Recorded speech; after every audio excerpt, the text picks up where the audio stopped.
শুরু থেকে আক্রমণাত্মক ফুটবল খেলতে থাকেন চেক রিপাবলিকের প্লেয়াররা।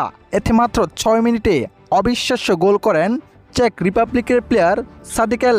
6 মিনিটে দুর্দান্ত গোল করে হাফ এনারের আগে আর কোনো গোল খায় নাই তারা। হাফ এনারের আগে 1 গোলে এগিয়ে থাকেন চেক রিপাবলিক, কোনো গোল করতে পারেন নাই।